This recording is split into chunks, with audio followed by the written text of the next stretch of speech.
Hare Krishna Krishna Krishna Hare Hare Hare Rama Rama Rama Hare Hare Hare Krishna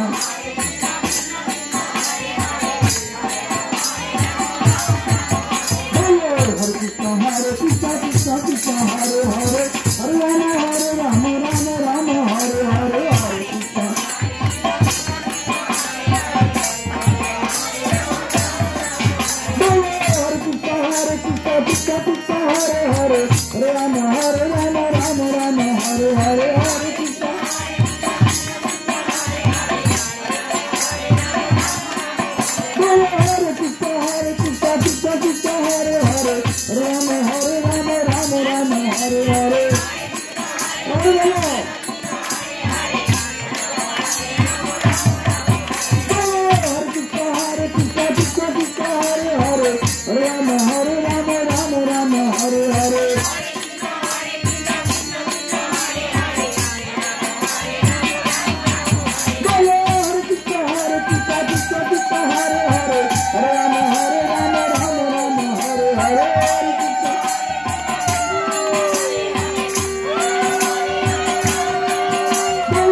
Krishna Krishna Krishna Hare Hare Hare Rama Rama Rama Hare Hare Hare Krishna Hare Krishna Krishna Krishna Hare Hare Rama Rama Rama Hare Hare Hare Rama Rama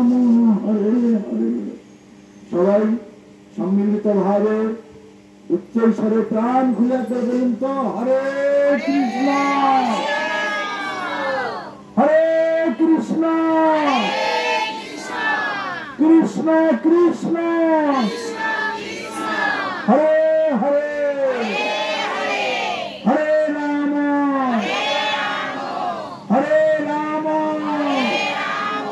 Ram Ram Hare Hare আরেকবার বলুন হরে কৃষ্ণ হরে কৃষ্ণ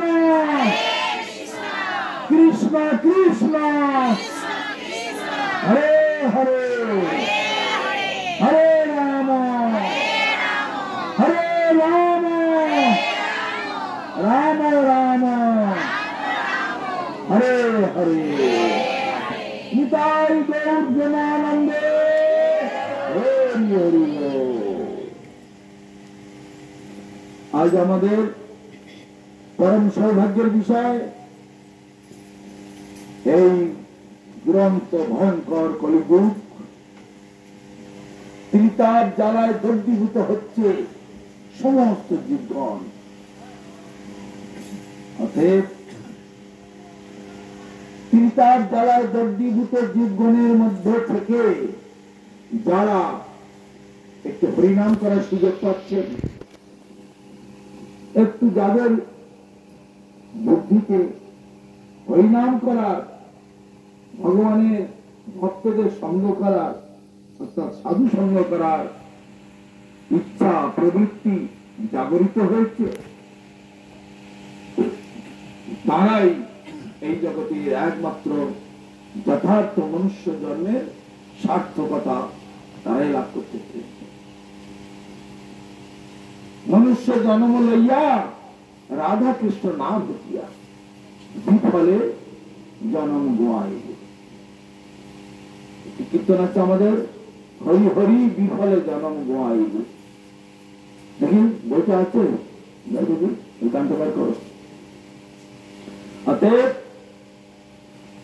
বহু সৌভাগ্যের ফলে এই কলিযুগেতে নিত্যানন্দ প্রভু মহাপ্রভু যে এসেছেন এবং তাদের চরণাশ্রয় করে তাদের অনুগত জনের আশ্রয় লাভ করে হরিভজন করা যায়। তাই আমরা অতএব 86 পৃষ্ঠা, অতএব কত বড় সৌভাগ্যের বিষয় এই কলিযুগেতে হরিনাম সংকীর্তন করা। সাধারণ মানুষকে বুঝতে পারবে না, বুঝতে গেলে সাধু সঙ্গ করতে হবে, তবে এর মাহাত্ম বুঝতে পারবে। তাই আমাদের বৈষ্ণব ঠাকুর নরোত্তম দাস ঠাকুর একটি কীর্তন রচনা করেছেন, সে কীর্তনটি আমরা এখন একটু শ্রবণ করার চেষ্টা করব। আমাদের কীর্তন গাইবার ক্ষমতা নাই, ভগবানের গুণ কীর্তন মহিমা কীর্তন ভগবানের নিজজনেরও গাইতে পারে। কি গাইব প্রভু মহিমা তোমার, আবৃত চেতন অবিদ্যা জানে। আমাদের এই চেতন মানে আমাদের আসল সত্তা অবিদ্যা, অজ্ঞানতা, মূর্খতা, অনাভিলাষিতা, তার জালেতে আবৃত হয়ে আছে। বলছে যে কি গাহিব প্রভু মহিমা তোমার, আবৃত চেতন অবিদ্যা জালে, তোমার মহিমা জানি মুক্তকুল, তবে যশোগান ওই গোলক মন্ডলে। গোলক বৃন্দাবনেতে সেইখানে ভগবানের গুণগান চলছে, আর ভগবানের পার্শ্বদগণ তারাই ভগবানের মহিমা কীর্তন করতেন। আমাদের গুরুবর্গেরা গিয়েছেন, তাই আমরা এখন একটু তাদের সেই চর্বিত চর্মন টিভিও ফেলে দিয়ে গেছে, তাই একটু কীর্তন করবো। এখন আমরা শুনবো। হরি হরি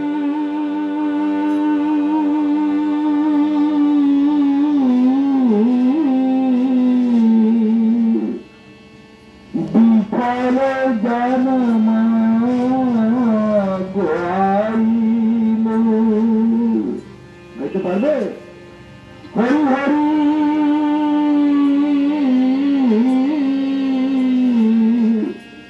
বিফল জন্ম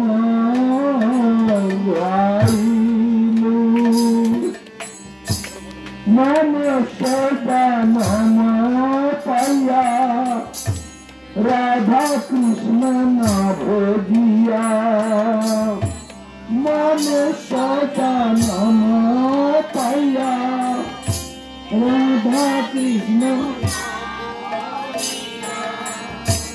জানিয়া শুনিয়া বিষ খাইলো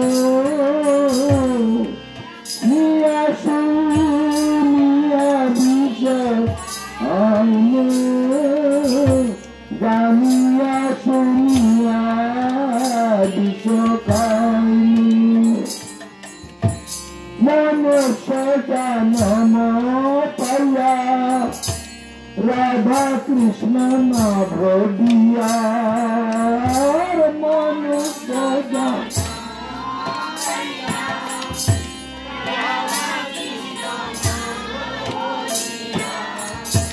জানিয়া শুনিয়া বিষ খাইলো জানিয়া শুনিয়া বিষ খাইলো জানিয়া শুনিয়া বিষ খাইলো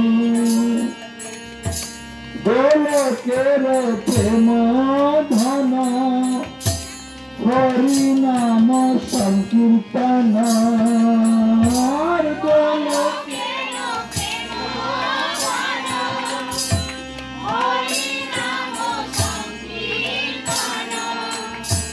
গোলকের প্রেম ধন হরি নাম সংকীর্তন গোলকের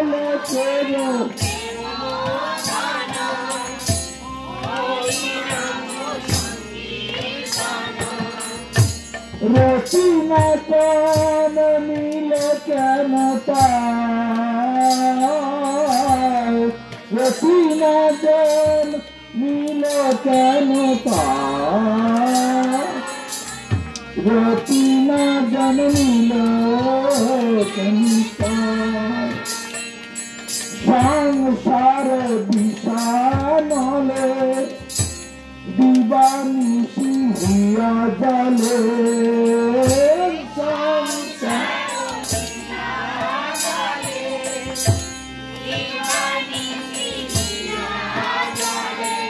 ভাইরে সংসার বিষানলে দিবানিশি হইয়া জলে সংসার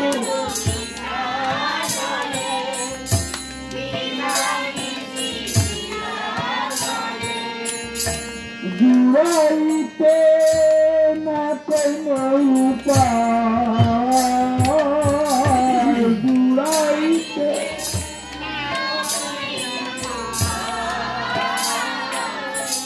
জুড়াইতে না কোনো উপায় ব্রজেন্দ্র নন্দন জয়ী সতী সুত হইল সেই ব্রজেন্দ্র নন্দন ব্রজেন্দ্র নন্দন জয়ী সতী সুত হইল সেই বলরাম হইলেন তাই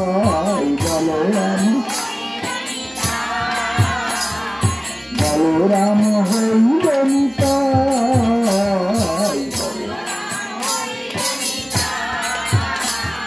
দিনহীন চাপ ছিল হরিনামে উদ্ধার হলো দিনহীন দিনহীন চাপ ছিল হরিনামে উদ্ধার হলো তার সাক্ষী জাগায়ার মাধাই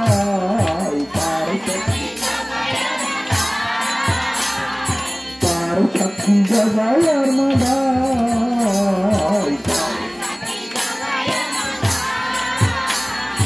আহা প্রভু নন্দ সুত ভানু গীতা গীত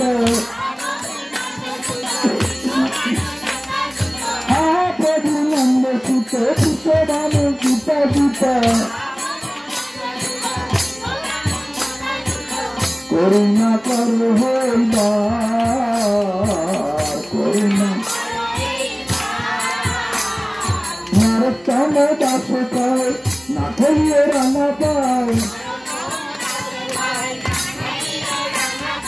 নরোত্তম দাস কয় না ঠেলিয়ে রাঙা পায় তোমা বিনা কে আছে আমার তোমা বিনা প্রভু তোমা বিনা কে আছে আমার তোমা বিনা আমায় দয়া করে হে দয়া প্রতি পাবন বলব হরে দয়া করে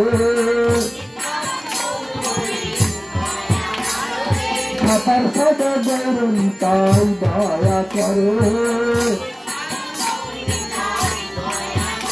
আমি জন্ম জন্ম অপরাধী দয়া করে আমি জন্ম জন্ম অপরাধী দয়া করে তব বিচারণে মতি দিয়া দয়া করে তব বিচারণে সেবা দিয়া দয়া করে হরিনামের রুচি দিয়া দয়া করে দয়াল গৌরনি পাই দয়াল গৌরনি পাই গৌরনি পাই দয়াল গৌরনি পাই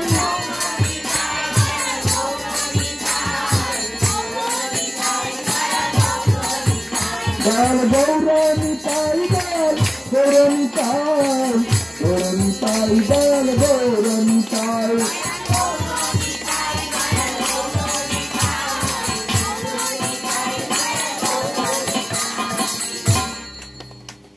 তাহলে আমরা এই মহাজনের পদাবলিতে কি পেলাম?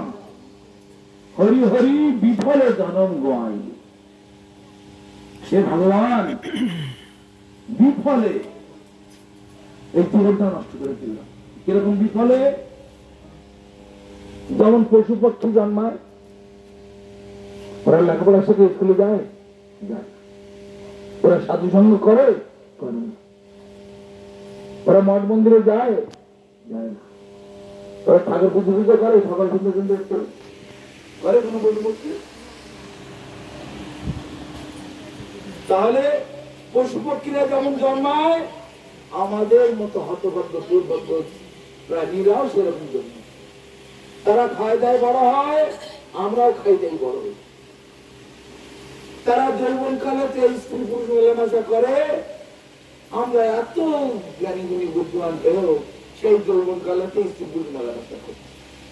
ওরাও বাল বাচ্চা তৈরি করে, আমরাও বাল বাচ্চা তৈরি করি। ওরা খায় দায় ঘুমোয়, আমরাও খাই দায় ঘুমোই। ওরা বুড়ো হয়, আমরাও বুড়ো হই। ওরা মরে যায় আর আমরা বেঁচে থাকি। আমরা বলি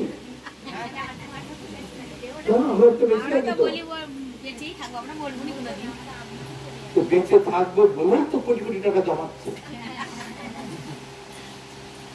স্বাদ মিটে গেছে, ঘরে টাকা রাখার জায়গা হচ্ছে না, বেনামি করে এখানে সেখানে জমি কিনে রেখে দিচ্ছে। লোকে ফ্ল্যাট কেনে বাস করার জন্য, আর এখানে ফ্ল্যাট কেনা হচ্ছে টাকা গদিয়ে রাখবার জন্য। খবর কাগজে দেখছেন না? বাথরুম, শোয়ার ঘর, খাওয়ার ঘর সব টাকায় ভর্তি করে রাখা হচ্ছে। ফ্ল্যাট কেনা হয়েছে, টাকা জমিয়ে রাখছে। তাহলে এরা মরবে বলে করেছে? এরা জানে আমরা মরবো না, আমরা অমর,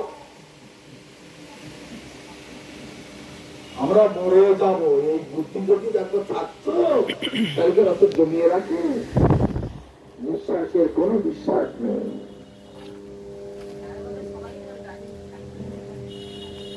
মহাভারতে একটি কথা আছে এরকম, অহন্যানি ভূতানি গচ্ছন্তি যম মন্দিরাম শেষস্তিরত্তমিচ্ছন্তি কিমাশ্চর্যমত পরম। নিরন্তর কোটি কোটি জীব নদীর স্রোতের মতো, নদীর স্রোত মানে পাহাড় থেকে নদী উৎপন্ন হয়, হাজার হাজার ঝর্ণার জল একসঙ্গে মিলিত হয়ে বড় নদীর আকার ধারণ করে প্রবল আকারে সমুদ্রে গিয়ে পড়ে। তাহলে নদীর স্রোত যেমন প্রবল বেগে সমুদ্রে গিয়ে প্রবিষ্ট হয়, সেরকম এই কোটি কোটি জীব প্রবল বেগে মহাকালের মুখগহ্বরে প্রবেশ করছে। এটা অর্জুনকে দেখিয়েছিলেন কৃষ্ণ বিশ্বরূপ দর্শন করবার সময়। গীতাটা সবাই বাড়িতে একটু পড়বে, তাহলে এটা জানতে পারবে। তাহলে এত জানার সত্ত্বেও কেন আমাদের চেতনা হয় না? কেন আমাদের চোখ খোলে না? কেন আমাদের জ্ঞান বুদ্ধি পশু পক্ষীর দলে থেকে যায়? আমার জীবন যদি পশু সম হয়, দুর্লভ মনুষ্য জন্ম কেন তবে করে? কোচের মনুষ্য জন্ম পেলাম, কিসের দুর্লভ জন্ম? পশুর দলেই তোমার নাম উঠে গেল। পশু জন্মে আমরা জন্মাচ্ছি, পশু খাই দেয় বড় হয়, তো আমরাও খাই দেয় বড় হই। পশু যৌবন কালে স্ত্রী পুরুষ মেলামেশা করে, আমরাও করি। তাদের বাল বাচ্চা হয় তো আমাদের বাল বাচ্চা হয়। তারা খায় দেয় ঘুমাই, আমরাও খাই দেয় ঘুমাই। তারা বুড়ো হয়, আমরা বুড়ো হই। তারা মরে যায়, আমরা মরে যাই। তো ফারাকটা কোথায় হলো? পার্থক্য কোথায়? আমাদের থেকে পশু তবু ভালো। পশুদের অনেক নিয়ম কানুন ঠিক আছে, একতা আছে, অতিলোভ কিছু নাই। পেট ভরে গেল, ছেড়ে দিয়ে চলে গেল। আমাদের পেট ভরে গেলে উঠবে? উঠবে না। পুটলিতে বাঁচবে, কালকে খাওয়া যাবে। মার জন্য একটা, ভাইয়ের জন্য একটা, নাতির জন্য একটা। হাসির কথা নয়, বাস্তব কথা। মানুষকে লোভী। আমাদের ষড়গোস্বামী এক গোস্বামী যুব গোস্বামী প্রভু তার একটি হরিকথাতে লিখেছেন, একবার রাস্তা দিয়ে গরুর গাড়ি যাচ্ছে, গাড়ি ভর্তি চালের বস্তা, সব প্রায় 300-400 বস্তা চাল আছে, বিশাল বড়। ওইদিকে গরুগুলো বিশাল বড় বড়, একটা গরুতে একটা গাড়ি টানতে পারে।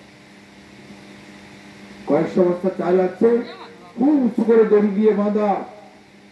যেতে যেতে রাস্তাকে গর্ত পড়েছে, ধকাস করে একটা শব্দ হয়েছে, ধাক্কা লেগেছে। ধাক্কা লেগে 2 বস্তা চাল পড়ে গেছে। বেলা তখন 12টা-1টা বাজে। লোকজন খেয়ে ঘুমোচ্ছে। তারপরে রাস্তা মাঝখানে পড়ে আছে, দুপুরবেলা, গরমের দিন, কোথায় লোকজন? আশেপাশে পশু পক্ষী যারা ছিল, পাখি গুলো চালের বস্তাটা দেখে ঠুকিয়ে ঠুকিয়ে ঠুকিয়ে দিয়ে যতটা বলে পেট ভরে খেয়ে নিল, খেয়ে চলে গেল। কাক ছিল, সেও কিছু খেয়ে নিল। রাস্তায় ছাগল ঘুরছিল, তারাও কিছুটা খেয়ে নিল। কুকুর ঘুরছিল, তারাও কিছুটা খেয়ে নিল। পশু পক্ষীরা যে যা আসছে একটা একটু খেয়ে নিচ্ছে, প্রয়োজন মিটে গেলে উঠে চলে গেল। সেই রাস্তা দিয়ে একজন লোক সাইকেল চালিয়ে আসছিল। সে দেখতে কেউ নেই, 2 বস্তা চাল রাস্তার মাঝখানে পড়ে আছে। সে কি 1 সাজের মতো কেজি 2 চাল নিয়ে কি যাবে? বাপ রে বাপ, কত বড় পুণ্যের কাজ করে করবে। 1 সাজের মতো 2 কেজি চাল নিয়ে গেলেই তো পারত, সে জীবনে করবে না। ওই 2 বস্তা চাল একসঙ্গে করে সাইকেলে বেঁধে তাকে একেবারে আমার আর 2-3 মাস আর আমার আর বাজার করতে লাগবে না, এটাই আমার হয়ে যায়। কত বড় লোভী! তাহলে মানুষ সমস্ত প্রাণীর মধ্যে উন্নত, আবার সমস্ত প্রাণীর মধ্যে মানুষই একমাত্র নিম্নমানের, নিম্ন মনোবৃত্তি, অত্যধিক লোভ। সমস্ত জীবের মধ্যে বুদ্ধিমান জীব হচ্ছে মানুষ। তবু সেই বুদ্ধিমত্তার কোন কাজে তারা লাগায় না, পশুর থেকেও আরো নিম্ন। তাহলে আমরা দুর্লভ মনুষ্য জন্ম লাভ করে আর কি লাভ পাবো? এখানে আমাদের বৈশ্য কবি গাইছেন, মনুষ্য জন্ম লইয়া রাধা কৃষ্ণ না ভজিয়া বিফলে জীবনটা অতিবাহিত করলাম। গোলকের প্রেমধন হরিনাম সংকীর্তন, রতি না জন্মিল তা কেন তার?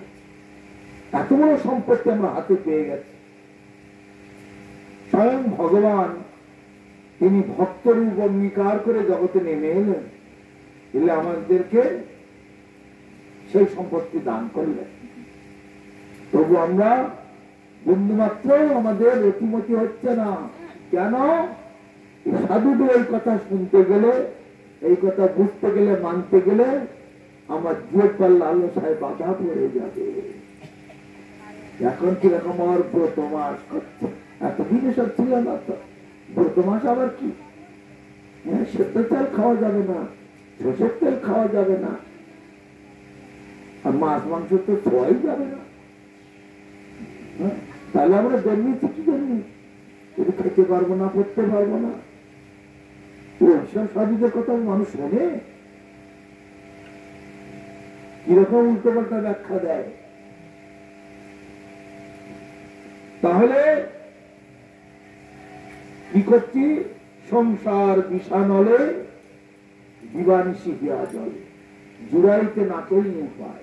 সংসারটা বিষাক্ত আগুনের মতো, বিষানল, জ্বলন্ত আগুন, বিষাক্ত আগুনের মতো জ্বালিয়ে পুড়িয়ে শেষ করে দেয় এই সংসার। সবাই সেই সংসারটা নিয়ে যাচ্ছে, কিন্তু কারো উপলব্ধি না হয়। এই হচ্ছে দুঃখের বিষয়। উপলব্ধি যাদের আছে তারা সংসার থেকে ছেড়ে বেরোতে পারলে না।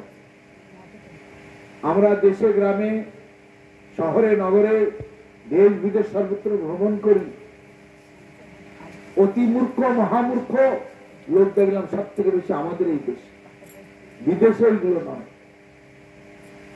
আমরা যখন বিদেশে যাই, ভারতের বাইরে America, England, Russia, Germany, Ireland, Holland, Australia, New Zealand, Singapore, Malaysia, বিভিন্ন দেশেতে তারা অবাক হয়ে আমাদের কথা ভাবে, চিন্তা করে, আমাদের কাছে প্রশ্ন করে। জগতের কোটি কোটি মানুষ এক পথে চলেছে, আপনাদের এরকম উল্টো পথে চলা কেন? কি পেয়েছেন, কি বুঝেছেন, কি জেনেছেন, একটু আমাদের বলুন। এটা কিন্তু তারা জিজ্ঞাসা করে, কিন্তু আমাদের দেশে এসে কেউ জিজ্ঞাসা করতে জানে। ওরা বলে, সাধু বাবা কোথা থেকে এসেছো? তোমার মা বাবা আছে? বিয়ে থা করেছো? ছেলেগুলি আছে? তো মা বাবাকে ছেড়ে দিয়ে চলে আসলে তোমার মনে একটু দুঃখ হয় না? মা বাবার সেবা করতে হয়। তোমার লেখাপড়া করে শেখো না? জ্ঞান বুদ্ধি নাই তোমাদের? মা বাবার সেবা না করলে, মা বাবা তো সব থেকে বড় ভগবান, তার সেবা না করে তোমরা বেরিয়ে এসেছ, তো তোমরা কি মানুষ? এইরকম ধরনের প্রশ্ন এদের। এতটুকু এদের জ্ঞানের জিজ্ঞাসা নেই, এমন কি মত তোমার সম্পদ পেয়েছো? এই জগতের বিশ্ব ব্রহ্মাণ্ডের সমস্ত জিনিস তোমাদের কাছে তুচ্ছ হয়ে গেছে। একটু কি তোমাদের ওদের প্রশ্ন আসে না? বিদেশের লোকেদের আসে, কিন্তু আমাদের দেশের লোকেদের এই বুদ্ধি নাই। একবার ট্রেনে করে যাচ্ছি কলকাতা থেকে নবদ্বীপে, আমাদের কলকাতায় নাগের বাজার থেকে একটা ভক্ত ফ্যামিলি উঠেছে, তারাও নবদ্বীপে যাবে। মা আর মেয়ে দুজন যাবে আমার সঙ্গে, আমি একা যাবো? গুরু মহারাজ আপনি যাচ্ছেন, আপনার সঙ্গে আমিও যাবো। আচ্ছা যাবে, চল। সঙ্গে একজন হলো, কি সাহস হলো। মেয়েটা আছে এই 10-12 বছর বয়স, একটা বাচ্চা মেয়ে, সে হরিনাম করছে, মাও হরিনাম করছে, আমিও করছি। গাড়ির মধ্যে সকলের কপালে তিলক আছে। তো মেয়েটা জানলার কাছে বসেছে, আমি এর পাশে বসেছি, ওর মাও যেখানে জায়গা পেয়েছে সামনে বসে। আশেপাশের লোকেরা জিজ্ঞেস করছে, তোমার বাড়ি কোথায়, তোমার নাম কি, মালা জপ করো কেন, তোমরা মাছ টাছ খাও, এরকম জিজ্ঞেস করছে। মেয়েরা মাছ খায় না কি? মাছ তোমরা খাও না, ও তোমার কি হয় মা, উনি কি হয় উনি গুরুদেব। তখন ওরা বলছে, ভক্তরা ওই তখন ওই পাবলিক তখন ওর মাকে জিজ্ঞাসা করছে, তুমি কি একটা মানুষ নাকি একটুখানি বাচ্চা নিয়ে তার মুখের থেকে মাছ কেড়ে নিয়েছ, তুমি একটা মানুষ? বাপ রে বাপ, কিরকম ভোগে অন্ধ, তুমি একটা মানুষ একটুখানি বাচ্চা মেয়ের মুখের থেকে মাছ কেড়ে নিয়েছ?